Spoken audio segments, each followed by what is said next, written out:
Humanities have already grown into a brand. Why this hankering for the university world rank? No, it's the reason is very simple. See, IITs are not only meant for undergraduate education. What you are referring to is our ranking or global position as a top undergraduate institution. Mm-hmm. But I think universities, IIT, if you look at even the first committee, and this we referred to in the earlier sections of this, the review section of this plan, that even the first Sarkar committee, which is pre-independence committee, made it very clear that IIT should be set up as research institutions. Because you can't really do world-class undergraduate teaching without doing research also. And we also have to rank, aspire for a similar ranking or similar evaluation on all outputs, our research output, our PhD output, and so on. So we want to be known for our postgraduate output and research output as much as well as we are known today for our graduate. Actually, the global rankings don't necessarily capture this too well. So you're right. In fact, now the government wants to set up an Indian ranking framework which takes into account what our objectives are, and that's true. But in that sense, but that may be true. But on the other hand, it is important to rank ourselves and to see where we stand globally. How would it change things? I think it will only improve things. Even our undergraduate students will have a much better feel for what the whole business of engineering and technology is about, because they're already seeing around them so much research going on. I was a student here. I wasn't even aware that there's some research going on in my department because we dominated the scene. Now they are very aware because the PhD scholar or the research scholar population is 30% of the institute. So even for students who want to become entrepreneurs, entrepreneurship is usually based on innovation. Innovation is some kind of a corollary output when there's a lot of research going on. It will change for the better. We are also getting a lot more interest from our undergraduate, not just our own undergraduate students, but undergraduate, the cream of the undergraduate engineering students in the country after the launch of the what we call the direct PhD program. That is, after BTech, they come into the PhD program and get a master's and PhD together. Mm-hmm. Just yesterday, I met with the 80 students or so whom we picked in the last year this way. Mm-hmm. They're not just from the south. In fact, I had a show of hands, and they were almost equal, if not maybe slightly less than equal number from the north of the country. And they all come because they've made an early decision to go into research. And there were as many hands that went up which said they want to go to industry as they said that they want to go to teaching. So all these are very good for the country, and it's very important for us to pick them early and to nurture this. We have started so many institutions, and they have taken this decision at the age of 21 or 22, and they're very clear. And they have 5 years to transform themselves. And this plan, we are very clear. We want to give them, really send them to conferences, by increasing our collaborative relationships with other universities. We want to see how many of them can be sent to a collaborating partner for a few months to really open up there. Have you identified any specific areas that you want IIT Madras to specialize in? I've been asked this even by our board, and so that's why we have to be careful. We have to be very careful that we don't operate like a company. Okay. Academia is, what does academic freedom mean? Academic freedom really means that we allow our faculty and our students to figure out good ideas, and the ones that really, out of them that emerge, that are really good, you encourage them. We can't really lay down in advance who's going to get that good idea. I mean, I can tell you that there are many challenges India is facing, whether it's in water or even sanitation or in energy. And sure, it's very easy for me to say that these are very important areas. And yes, it is, and we have faculty working in these, and my antennas are always out for any important developments in these areas. Mm-hmm. But which faculty member in which group is going to come up with a brilliant idea, I cannot say. Shortly after I became director, the faculty involved came to me and said, "We've done this, we want to put up a demo house. Is it possible for you to give us some space somewhere, some corner?" And I said, no. I listened to the whole thing, and my own evaluation was they were onto something big. Mm-hmm. So I said, that's not the way to do it. Let's put it up in a place where it's, first of all, very visible. Number two, it's not just putting it up, let's go, let's put it on YouTube, and let's go and tell various people, and let's do various things in government. And I've been driving it with them because that's really what I do. And the same thing in water purification, the same thing now with our 24/7 energy supply based on DC. So wherever somebody comes up with a great idea. No, I understand that different ideas coming from different places will be encouraged. I can see that. But even then, there are some natural strengths that an institute Yeah, so has. that happens. See, that again, you don't. It happens also. What happens? Let's say you have a very good group on some topic. Let's say we have a very large group of faculty in combustion, and we have a very large group of faculty in propulsion technologies. So what happens is the Department of Science and Technology says, look, we've done a mapping, and we know that IIT Bombay and IIT Madras have the biggest concentration of people in combustion. So the National Center for Combustion Research and Development will come up in these two places.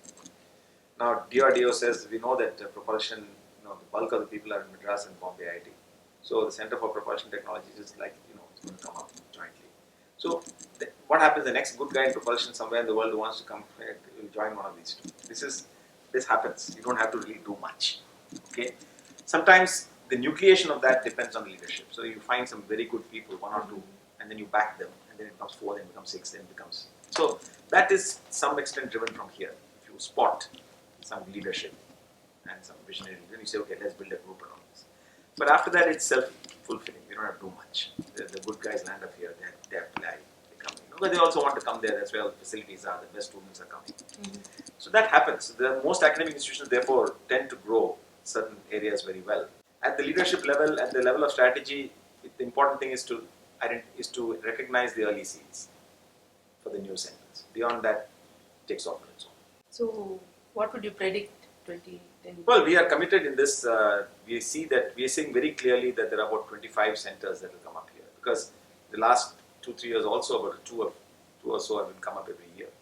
So propulsion technologies became obvious to me a year and a half ago. These large centers take 1 year or 2 years to set up, because they involve typically funding of the order of 100 crores, 100 crores infrastructure. And we've been working for 2 years now on getting the right center for our capabilities in data sciences. Everybody talks about big data. It's easy for me to announce something, but we don't want to do that. So we wanted an interdisciplinary group. We assembled 6-7 faculties, now grown to about 10. And we want to make sure we are onto something which is matched to our strength and also differentiated from what everybody else is doing. Now know that we are going to start a data sciences center with a focus which is not the typical e-commerce or which 100 people are doing. It's more based on networks. So whether it's a transportation network or biological network, cells, or it's a network of wireless communication nodes.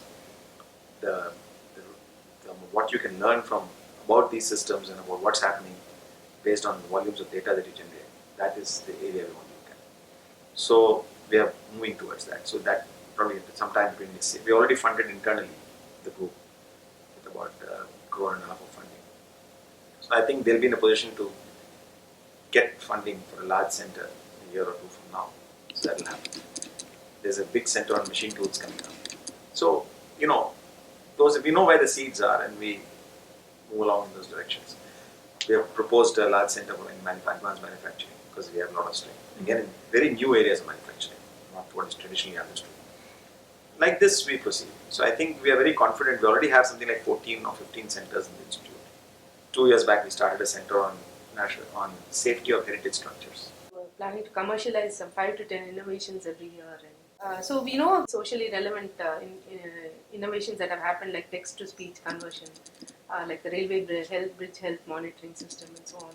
So, but these have not been commercialized yet, as I understand. So, will these be revisited? When we commercialize the industry also very often likes to maintain a little lower profile. So, for example, there was a project which was funded by DST, which ended 3-4 years ago, on functional nanomaterials. And one of the industry partners was a big group from Chennai. And they actually had their people working on the project along with the faculty and students from the very beginning. And by the end, they had come out with something which they felt could improve their tools, their production, their tooling, their tools, improve the life of the tool, the die, as well as the surface quality of the product that's extruded. And it's already in production. I mean, they use these tools, their tools last 20% longer, and the surface quality of the pipes they produce much better. Normally, they don't like to make a big splash about it. Okay, so we don't also publicize. We do a lot for defense in a similar context. The Arihant submarine has the missile. The group here worked 15 years on one aspect of the missile. But what we are talking about commercialization is the next step, which is we are now we are now set up the process by which faculty would come up with commercializable research file patents. But many universities across the world, especially in the advanced countries, have learned how to license this. Indian industry has now grown to the point where they license such patents from other places in the world. Earlier, they used to license complete technologies, the 90s, pre-90 phase, early 90s after liberalization. Now they have gone to the point where they license patents and work on it and through the technology. We have to learn with the industry how to do it based on Indian patents. Because there's a credibility issue. What is the student-teacher ratio now? You've said that by 2020 you'll have 700 faculty and 2,000 courses. Yeah, it turns out we already have the 2,000 courses. Okay, almost. I see. Yeah. We're almost there. At the top level, the IIT systems, so IIT is committed to having a 1:10 ratio. And we are moving towards that. From the point of view of comfort, both for the student and the faculty, 1:12 is quite comfortable, though 1:10 is what we need. We are right now at more like 1:14. We have of the order of between 5 and 6 research scholars per student, which is what we want to have. We already have that. The research scholars are one type of a load on a faculty member. Beyond this, the faculty member has to teach, and the rest of the 12 or 14 comes from the rest. In early days, when we were at 10, close to 10, right, the number of research scholars per faculty was only 2 or 3. So this was still 7 or 8. So it doesn't change much. However, we do see that many of our classes, the number of students is 70 or 65. We'd rather bring it down towards 50. None of our faculty teach only the core courses. All our faculty typically teach one core course a year. Currently, some of them teach 2 a year because of the shortage. And they at least offer 1 elective. And our ideal would be that they should offer 2 electives each. Okay? Because that's where the research stuff comes on. We don't have a big crisis. This is of course difficult to explain when it comes to the papers. The IIT is lack 40% faculty, 30%, but it's not a crisis situation. So on the topic of international scholars, is it only for research or is it also for the BTech? Well, the problem is for the BTech and MTech is that they have to come through the same gate. They have to write JEE. That is going to be. And they have to come through gate. And if they qualify, they're eligible. The fees are also quite steep. PhD program, on the other hand, is different. World over, PhD students are always subsidized. Nobody pays to do a PhD. So, PhD scholars always get scholarships. Fees are always eligible. Or in the US and other places, they give a big salary and they take away half his fees. Whatever you do. So that's an accounting. We feel, and we have told the government, all the IITs have told the government, that please open up PhD program for foreign scholars. Because we shouldn't worry about the fact that they are being subsidized to some extent. Because the reason is, anyway they do the research, you benefit from the research output. It's not a zero-sum game, like a course program. They do contribute in terms of the research output. It belongs to the institute, and if there's any commercializability, it belongs to the institute. Number two, it really changes the research atmosphere. Research is all about having diverse minds together. That's very important. So one of the things we've been asking the government is to reduce the dollar fee for the PhD student. That 10% or something could really contribute a lot. So the curriculum is set to be modified such that 50% would be core courses and 50% electives. So this should ensure that the students get to exercise their interests very well and move towards their talents. But it also means that interdisciplinary courses would sort of grow in numbers. Yes. As I told you, none of these things are, they're not things that we're going to start from now. Some of the things are already in place because there's so much consensus. In the last 2 years itself, we have floated many interdisciplinary minor streams. Nanotechnology, or now there's one that's coming up on robotics, involving several departments. Because robotics involves electronics, robotics involves mechanical, robotics involves even controls. And control theorists are there in many departments, from aeronautics to chemical to electrical, computer science. So they are coming together. There are some constraints of the IIT system because of the way we have been set up, that students have to choose their branch at the time they come in. So students are forced to decide that they want to be a computer science major or an electrical engineering major or a metallurgy major when they are out of school. However, what we are saying is that after you come in, we will define the curriculum for each of these majors in such a way that with the core courses, roughly 50%, you will be legitimately qualified for a bachelor's degree in that discipline which you have signed up for. But as you grow here, if if you find that your interests are taking you somewhat differently. Through the electives, you can redefine yourself. Your degree might say you're a metallurgical engineering person, but your transcript will say that you're also something somewhat different. And very often in the world, jobs as well as higher education is as much based on what your transcript says than what your degree says. How would you ensure an interaction between the sciences and engineering? Interaction is something that has been difficult to sort of. Um, it's easy to encourage, but it's difficult to drive. We are looking at various things. One is these large interdisciplinary research centers that get funded by the government. Usually, they will involve a mix of science and engineering. Increasingly, also humanities. I think these kind of interdisciplinary research centers are definitely ones which foster this. We have a stream now on technology, which is coming up on technology and policy, which is humanities, and several faculty from departments who are very oriented towards, how can you do an affordable, we are looking at taking this affordable housing technology to address the government's housing for all. Mm-hmm. And what have we run into immediately?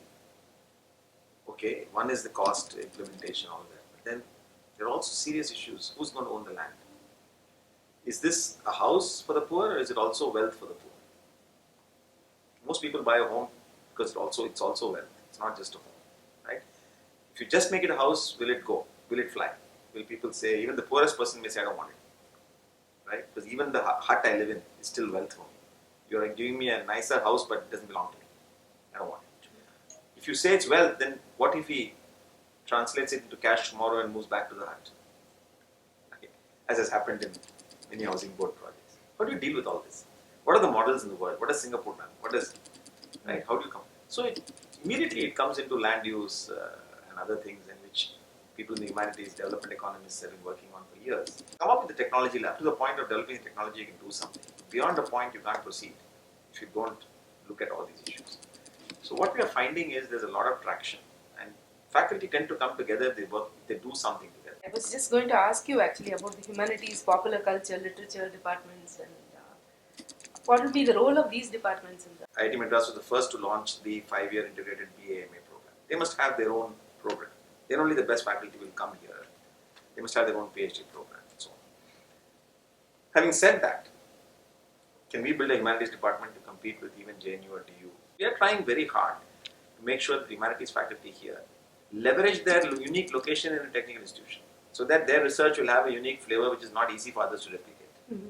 So technology and policy. How is China approaching telecom?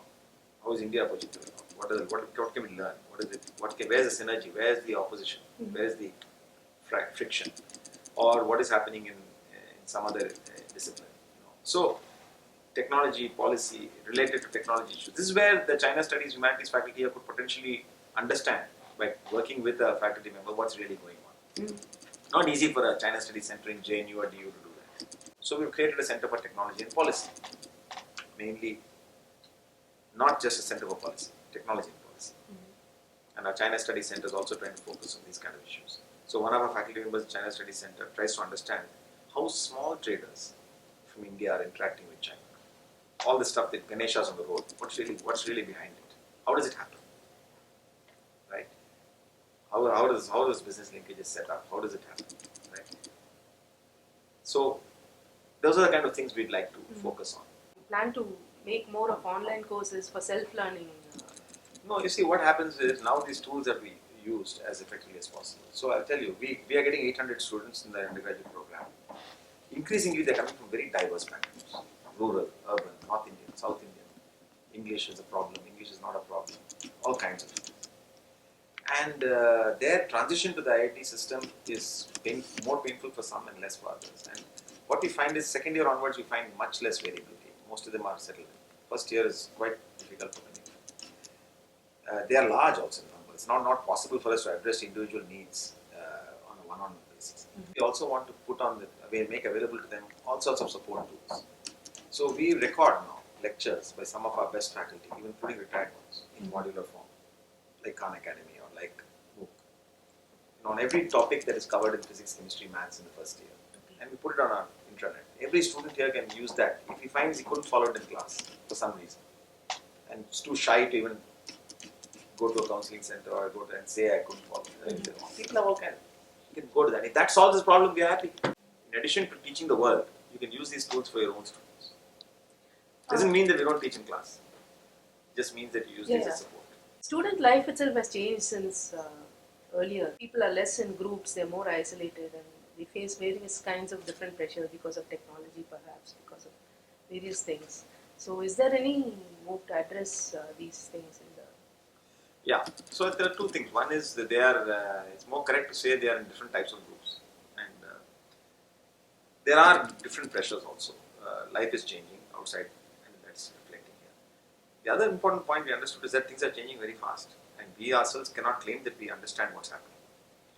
Things are changing on a 5-yearly, 7-yearly time scale. And for us to grapple with it and come to grips with it and then modify our offerings and our environment. So what we are therefore trying to move towards is a system where there is always feedback so that you can apply quick course correction. Now counseling is not just for those in trouble, counseling is for everybody.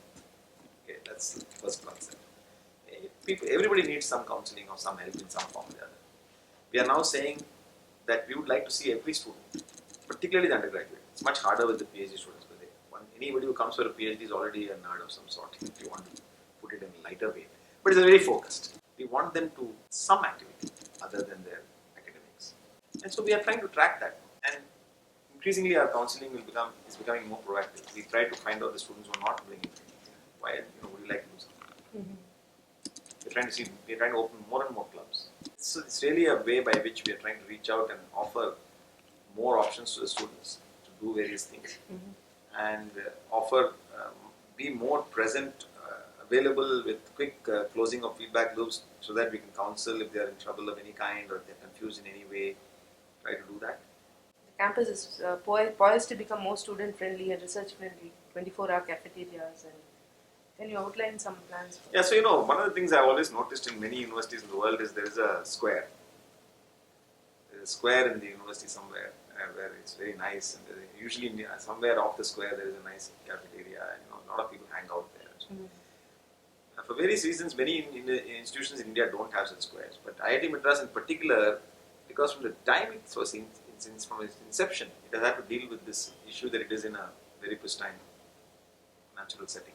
Therefore, as a master plan, if you look at our campus, it looks somewhat haphazard. Buildings were built in a way in which they had the minimum impact on the environment, on the trees, on the animals, and so on. And we just don't have a square. We just don't have a central kind of human design architected social space. We need a place which is sort of a very obvious hangout for research scholars in the evenings and undergraduates in the daytime. So it really helps.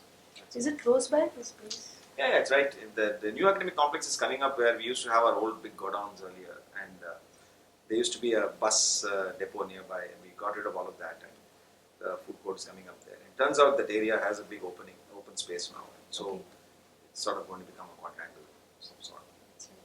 It's not the satellite. No, the satellite campus is something that may or may not happen. We are working with the Tamil Nadu government on that, and they are trying very hard to find us suitable land. It obviously cannot be very far from here. So finding some reasonably good land which is available, which is not too far, has been a challenge. And but we have identified, and I think it's now at a very advanced stage of consideration in the government. If that comes, that will change our planning to some extent. But it will not change the need for this kind of a space here. It's just that there's so much expansion going on, particularly with these large interdisciplinary research centers. And we are only 55 years old. I worry about the director who's going to be there 30 years from now. Even the current targets of the government, ever since the expansion took place, we have gone from 5,500 students to 8,500. And if we increase faculty to meet whatever we discussed, then each of those faculties wants 5 research scholars. So actually the student population will grow to 12,000, which is what Calcutta Committee has identified, 10,000 or 11,000. So there's no space here. So we need a satellite campus. That's really what we are pressing the government, Tamil Nadu government for. Are you going to have any structured model for student intake, like affirmative action plan? See, we already have. The reservation is, of course, India is probably the country with the biggest affirmative action plan in the world. So we have that. That's working quite well.